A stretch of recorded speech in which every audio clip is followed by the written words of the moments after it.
Hello, and welcome to Generon's instructional video for startup of your new modular PSA system. I'm Amanda, and whether you have a 1-bank system or a 5-bank system, this quick video will help you get familiar with the system and its operation. The first step in the process is to make sure that installation is correct. The PNID provided with your manual will illustrate Generon's recommended setup. But keep in mind that every application is different, and so the amount of pre-treatment will vary based on site conditions and requirements. The first step in the process is your air compressor. If you have a dedicated compressor that has been supplied by Generon, it has already been sized to provide the required flow rate at operating pressure. If you're using an existing compressor or are pulling from a plant or instrument air system, make sure you're supplying enough air to the PSA. Next up, we look at drying and filtration. Air quality is a critical component of PSA operation.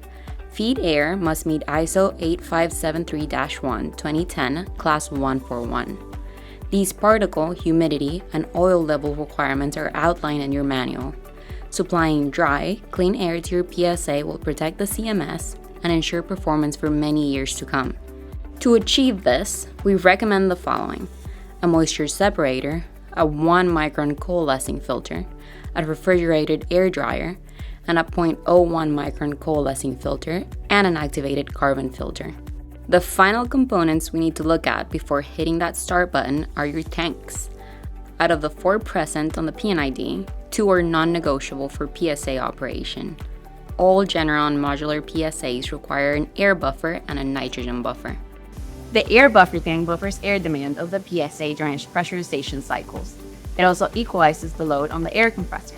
The nitrogen buffer tank provides a high flow rate of nitrogen while the beds start to pressurize. It also guarantees enough back pressure on the system to ensure nitrogen purity. Both of these tanks are required for PSA operation, and they should not be treated as storage vessels. If storage tanks are required, look to your PNID for a recommended placement. And speaking of sizing, each PSA unit is carefully sized based on your input in the application datasheet.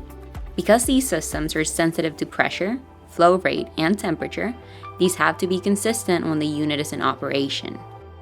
This means that in order to ensure product quality, those inlet conditions have to be met at the inlet connection of the PSA.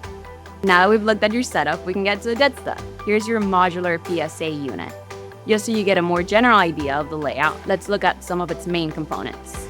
You have all connections clearly marked. Air inlet is 1-inch NPT. Then you have outbound to your nitrogen buffer, return from the nitrogen buffer, and product outlet. These are all 3/4-inch NPT connections. Refer to your PNID when plumbing all these lines. Here are the most essential components of the PSA, the banks. They're filled with a high-quality carbon molecular sieve, or CMS for short. They're also joined via a lower and an upper manifold system that connects to their respective control blocks.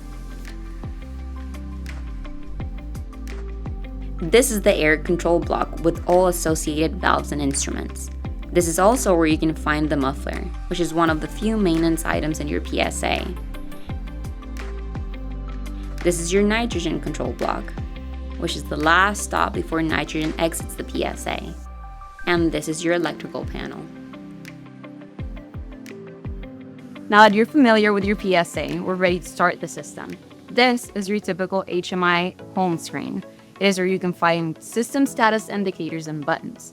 It is also where you can navigate to every other available screen. Let's start our unit. Now that the system is operating, we can look at instrument readings on the system info screen. Here, you can see live status of data such as your product O2 content, inlet, bed, and buffer pressures. If you see an NA next to a reading, this means it is an optional feature and it's not equipped in your generator. These options are clearly marked as such in your PNID. Please contact the Generon Service Department if you would like to explore upgrades to your system. Another important screen shows your system settings. These include timing sequences for the general PSA process and for standby, if the option was selected.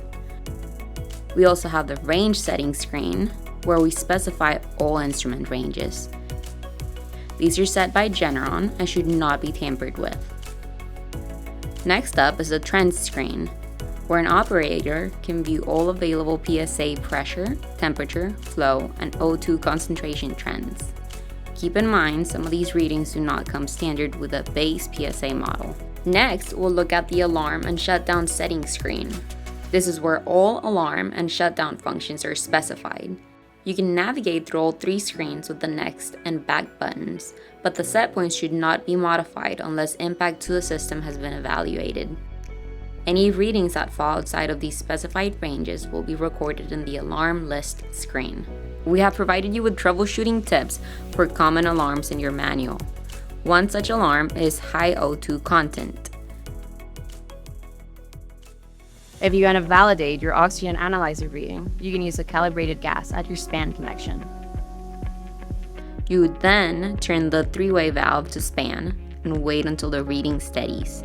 This is something that should be done periodically to ensure proper nitrogen purity reading. Once done, remember to disconnect and turn your three-way valve back to sample.